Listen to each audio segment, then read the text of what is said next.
Hello and welcome to the Geeks Review. I'm Joshua. And I'm Royce.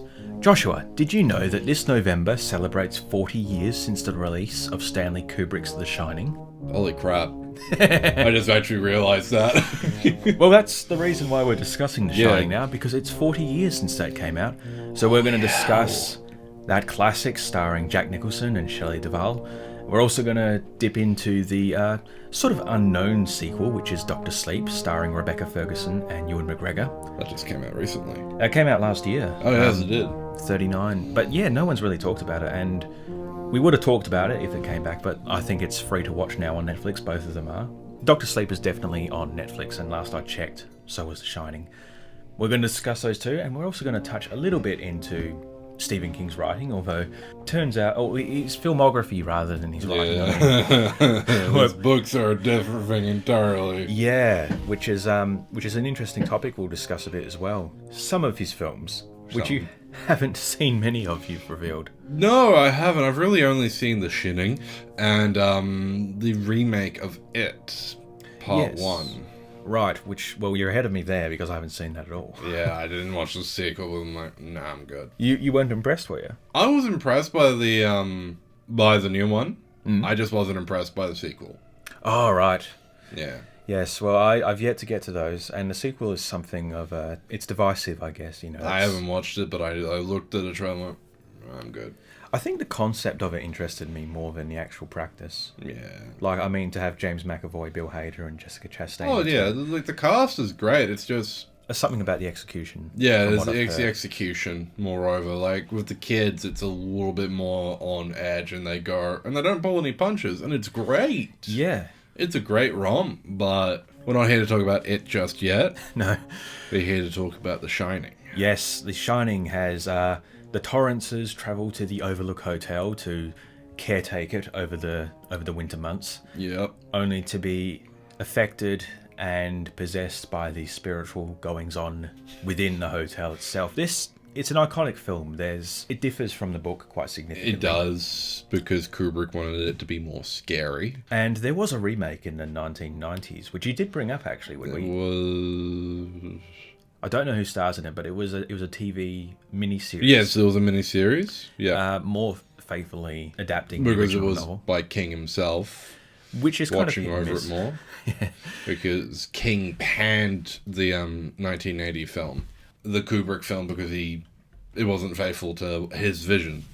I think he's still sort of bent out of shape over it. I mean, to be fair, it is more widely recognised than his own writing. It is, yes. Which brings up an interesting thing with Doctor Sleep, which we'll get to in a moment. But like I said, there's so much that can be said about this. It's what to start on, you know? Yeah, because there are so many, there's interpretations and analysis of the film. Like, there's a whole documentary called Room 237, I think. Yes. Or maybe it's 217, I can't remember. Because it's 237 in the movie, it's 217 in the book. And I think it was because there was an actual room with that number in the real hotel. So they figured. But also they filmed it on a soundstage. Like the Overlook Hotel, besides the exterior, that's a real hotel. Yes. I'm not exactly sure on the location of it, but the interiors of that film, which are amazing, are all sound stages. I was looking at this going like, okay, you know, that's amazing that they filmed there. I wonder if it still looks like that, you know, to this day. But it doesn't, because it's all a set. And it's astonishing, like, the amount of detail. And it is obviously an iconic thing. Yeah, there's a lot to say, and it's kind of hard to come up with your own original interpretations, your own original ideas, because there's so much to be said. I mean, there's any kind of, Yeah. interpretation under the sun. I think as well, just through cultural osmosis, if you've seen TV shows, if you've seen movies, Then you know about The Shining. You know, the Simpsons did a Treehouse of Horror on it. yeah, oh god, I mean, the blood from the elevator, which did confuse me at first. I assumed there would be a massacre, and that would be like literal blood pouring from the thing. But this is a supernatural thing. I mean, within the story, to go over the story, to really get us started, 5 minutes in. Yeah. The family is sent to the Overlook Hotel. Jack has been given a job to look over it for the winter months. You know, nothing's gonna happen, and all the details that are left out are it's built on top of an Indian burial ground. Which is an interesting, contentious point in today's Yeah, indigenous land. And there Jack has been is some killings there. The groundskeeper, Dick Halloran, he'll be around. played by Scatman Crothers. And Jack himself is a recovering alcoholic. Yes, and Wendy is... And a writer. Yes, he is a writer. So he's thinking, this is a perfect place to, sort of get holed up for a few months and, really dedicate himself to just writing it, since his chores are minimal, especially, considering the changes they made from the novel to the screen, because the ending of the book is quite explosive and the ending of the film is quite different. Yeah. So he thinks, this is going to be the perfect opportunity to just sit down and write. But there's obviously... loves Jack. There's some bad blood between him and his wife, and him and his son, Danny. Danny is this unique child who has a unique ability and... Unexplained psychic. A regular trope of... of King's writing, whether it be, is that a theme in it? Because, obviously you've got Carrie. Yeah. Various There's an other things. unexplained thing in it, with, the ritual of Chud, the turtle, Yes. the clown, and all that, yeah. Yeah, there is a massive connected King universe, and Yeah. which was going to be explored in the Dark Tower movie a few years ago, which... Flop. That was an attempt at a big cinematic universe, which, for all intents and purposes, from what I've heard, could have been amazing. Could have been. Even with the books later in the series, they never actually killed the clown. It keeps coming back. It is part of Derry now. Yes, we're falling down the King rabbit hole. There we are. So we're back to The Shining. Yeah, so The Shining itself is this special ability which Danny has. He meets with Dick Hallorann, and who tells him, you've got the shine in you. This is this special magical ability, your ability to communicate with Your brain. Realms beyond what we can see and comprehend. That leads to some quite, horrific visions, nightmares, because, the hotel itself has ghosts. The previous groundskeeper caretaker went mad and slaughtered his entire family, which is where you get a lot of these horrific images from. And then you've got the previous guests who stayed there. There's a man in a dog suit. Yeah. Or a bear suit, which is quite strange. Poor Wendy is just, she's living in fear of her husband normally, and then when these supernatural... slowly just... And it was not a happy time on set for Shelley Duvall, who was... No, it was not. basically tortured by Stanley Kubrick. She was. He yelled at her so much and didn't tell her when Nicholson was doing the door bashing. It's not the way to do directing. But it's how he wanted it. Yeah, It was it's with something Kubrick's films. They're on purpose. They're artsy. Yeah, bit of a spoiler here with Dick Hallorann, who travels all the way across the country to come to Danny's aid towards the end, only to be immediately killed off by Jack when he gets there. And his death scene, I think, was shot anywhere from 60 to 100 times. Scatman Crothers was an old man at this time and had to, I guess, be reset with fake blood if there was blood. I can't remember if there was blood in that scene. But having to redo that so many times, because that's just what Kubrick was like, I think it would be both funny and infuriating if Kubrick only used the first take for all his films. I don't know, that's just a speculation there. He was obsessive and drove his actors mad. He was a very methodical man, and he knew what he wanted, even if the actors didn't. Which is why he's got the reputation of, do this 127 more times. Go on. We're going to do it until we get it right. And that's a whole topic of, is it worth doing this thing for the sake of art? Yeah. Do you think it is? The end result was good.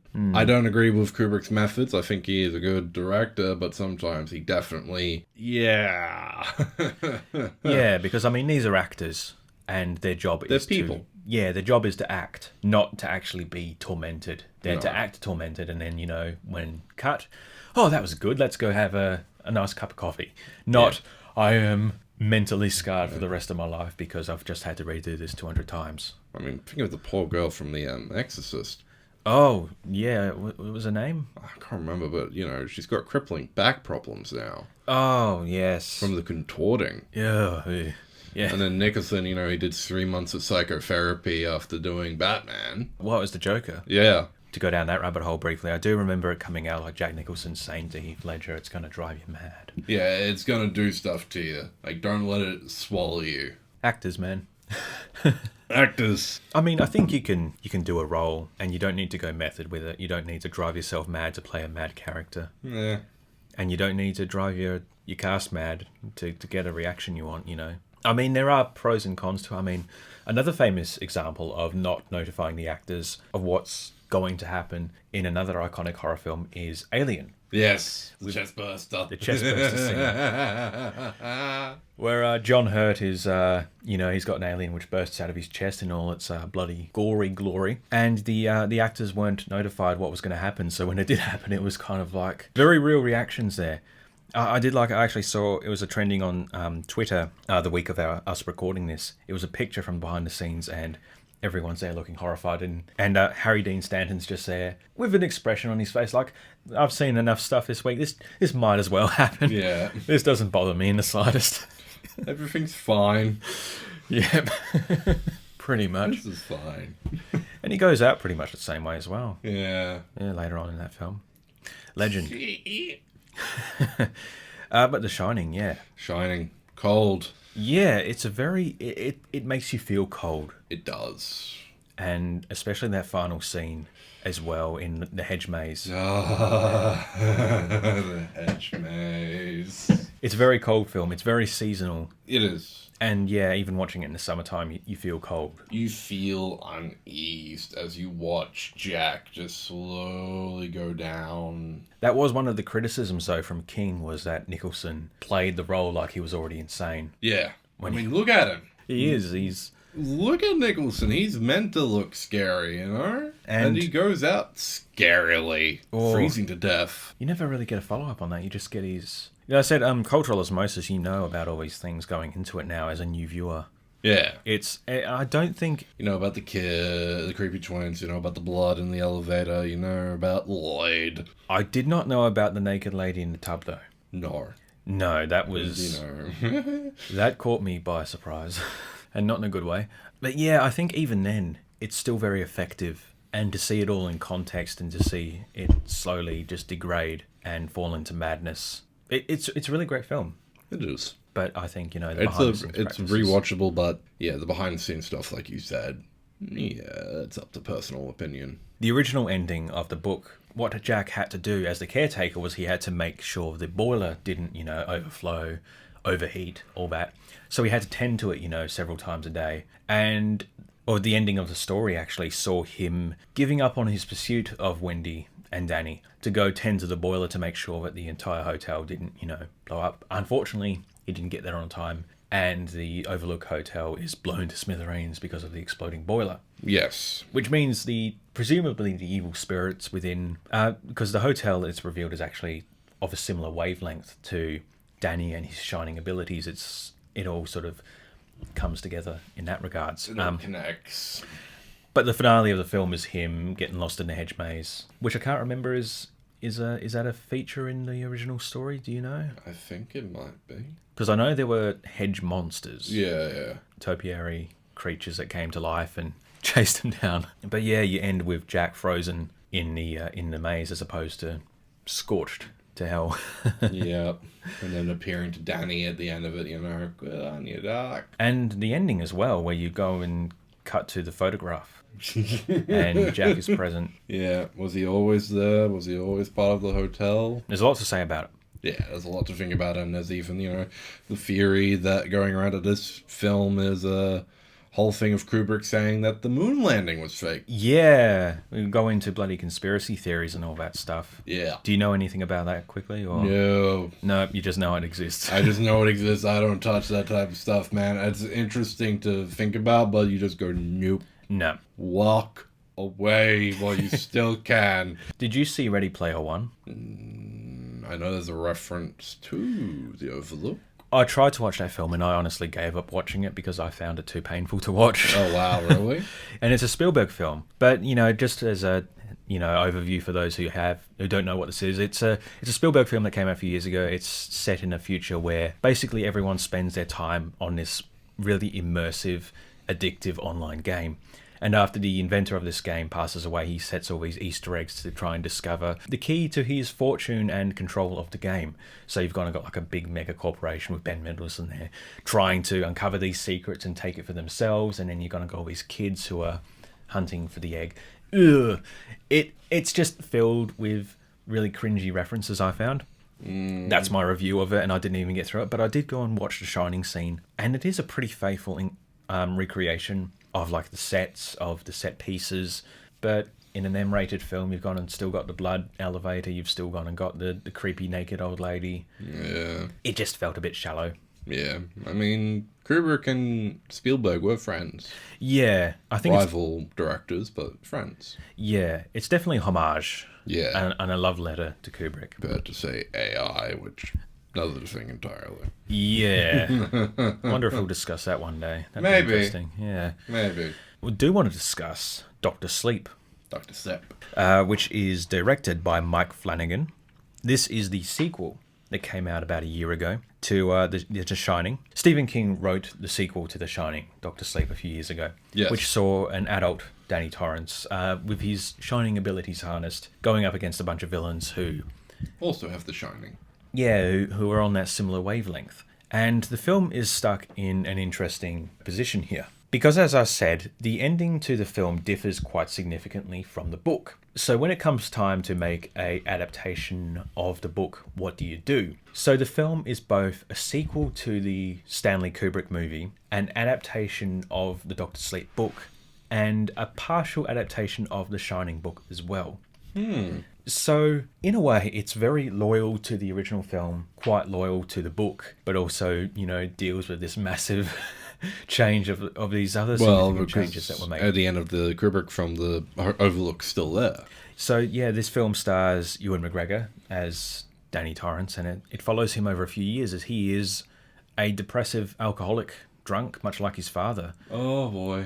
And makes a few bad decisions. There is quite a horrific scene where he has a one-night stand with a lady who is passed out and not in the best way when he leaves her in the morning with her toddler, and is then visited by their ghosts later on, and the horrific visions where they reveal they haven't been discovered all these months after the fact. And it's very traumatic and scary. It compels him to clean up his act and try to turn his life around. And after he's done so, he finds himself in psychic connection with a young girl called Abra, who also has the shining ability. And she's living a much more happy life. She's got a loving family. Her abilities are sort of seen as weird. They're known by her parents, but it's a much more positive for her. However, you've gone and got the villains rolling across the great United States of America, hunting down children who possess the shining within them. Rose the Hat, played by Rebecca Ferguson from the Mission Impossible movies. Oh, yeah. She is alluring, terrifying. It's a weird mix because she's very sort of bohemian. She wears a top hat, but she kidnaps and brutally murders children to suck the shining out of them. And there is a scene with Jacob Tremblay, the young boy actor from the movie Room, with Brie Larson. He played Brie Larson's son in that, where he's a young boy walking home from a baseball game and is abducted by Rose the Hat and her accomplices, who proceed to torture him to death to try and draw the shining out of him, which they then feed upon, because the pain, the suffering which they are putting upon him makes the shining stronger, more potent, more flavorful. Yeah, boy. And apparently behind the scenes, his performance actually traumatized the actors so much that they were in tears when cut was called. But when cut was called, he just got on up and high-fived his dad and went off to the craft services table. While all the actors and Rebecca Ferguson were just there like traumatized and crying because of this boy screaming and writhing in pain. And it's it's a very intense scene. So warning there that it's much intense. Yeah, I think it's got a lesser rating. I forgot to mention last week when we discussed Halloween that Halloween, being rated back in 1979, has been given an R rating, which still stands to this day. But in many ways, it's a lot more tame than a lot of M-rated films that come out in this day and age. It was from an era where PG meant something. Yeah, and R meant something. Or it didn't mean much because everything sort of got slapped with an R rating. Yeah, they did it for like brief nudity. They did it for nudity. They did it for graphic and psychological themes. Yes. So you kind of got The Shining, which is rated R, and then this is rated MA, which came out. The Shining? Oh, yeah, it is. Yes. Yeah, the Kubrick ones are, yes. You got scenes like that which are quite intense. But you've gone and got, Abra is being haunted because she possesses a lot of shining within her, and Rose the Hat and her crew are hunting her down, and she teams up with Danny, who's got his act clean and sort of knows all this stuff, and he's there's a lot of great references, a lot of great, homages to the original Shining recreations. They do go back to the Overlook Hotel, I will say that. Yeah. You do get recreations of, the blood elevator, of all these scenes. You do get appearances from Wendy and Jack. Yeah. And my girlfriend went and saw it before I did, and she said, "Oh wow, the guy, he really looks like Jack Nicholson." He doesn't. No. He doesn't. Like, no one looks like Jack Nicholson. He's so unique. But it doesn't distract. And I think to have him look more like Jack Nicholson to actually do the whole CGI Tarkin thing with him, would it be more distracting? And It would be. I would be honestly settle for a frozen skeleton still, just sitting there. Yeah, still to this day. And then have the skeleton get up instead. That would have been interesting. Yeah, like the skeleton goes after Danny. There is a lot of horrific, beautiful imagery in this. Like there's a scene where Rose the Hat tracks Abra down, and it's like it borrows. Because like I said, we said there is a connected universe to all of this, and while it didn't exactly pan out with the Dark Tower thing, there is still, Carrie, there is still It. There's a lot of imagery that bears resemblance to what you see in It, where she's like flying over like this galaxy, and then she's like flying over these neighborhoods, and she just drifts down. And it's quite a cool scene because the tables are turned on her, where Abra is prepared to face her. And this is like barely even halfway through the film, you get this standoff. And it's quite interesting to see the villain get victimized and be quite terrified in that moment, which is really unique. But yeah, this is a really interesting film, and it really makes a great companion follow-up sequel. And it's very worthy, I think, of the classic. And I think more people should watch it. I might have to give it a watch tonight then. Definitely give it a watch. It is on Netflix. Yeah, it is definitely on Netflix. It recently came to it. It's on Foxtel as well if you have Foxtel, but and of course it's on DVD. Yeah, but I'm broke. Yes, aren't we all?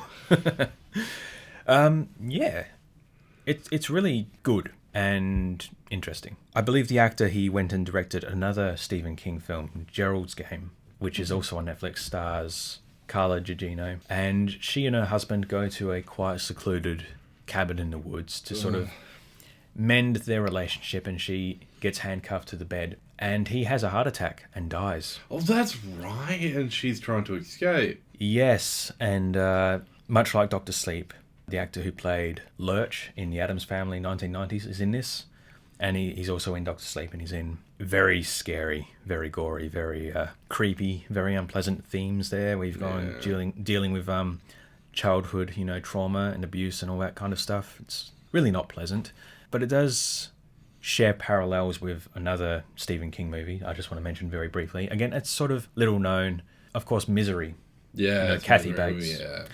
Following that, Stephen King was so impressed with Kathy Bates in Misery, he went and wrote this new story called Dolores Claiborne and had her in mind, and she was cast. So Dolores Claiborne, she's the mad old woman who lives by herself, and she's accused of a quite serious crime, and her daughter, played by Jennifer Jason Leigh, returns home, and she's obviously got some bad blood with her mother, and it has parallels to Gerald's Game because there is an eclipse which takes place, and apparently it's the same eclipse in both situations, and both these pivotal moments for the characters take place at the same time during this eclipse. Yeah. Again, you're dealing with family trauma, with childhood trauma, and all that kind of horrible stuff, but it's an amazing film, and it's less horror than his usual stuff. It's less sci-fi. But yeah, it's really good, and I don't think it's on Netflix anymore. No, probably not at this stage. No, but I did see it on Netflix, and it was really good. You never know. You did mention to me earlier there was various miniseries. Yes, Langoliers. The Langoliers, yes, the Tommyknockers. Tommyknockers. Of course, Stephen King's It with Tim Curry as Pennywise. And the miniseries of The Shining, where King went, y'all, you got it wrong. And one you mentioned as well, which I've just looked up, Dreamcatcher. Dreamcatcher, that's it. With Morgan Freeman. Tell me about the weasels. What's the situation with them? Oh, it's a pretty impressive cast. You got Damian Lewis. Yep. Timothy Oliphant. And Jason Leigh. My Name is Earl himself. Yes. Thomas Jane. Wow. Donnie Wahlberg. Yeah. Haven't seen those. But no, I haven't seen Dreamcatcher. I'd seen a bit of the It miniseries. Yeah. Interesting topics for sure. Jim Carrey's a riot.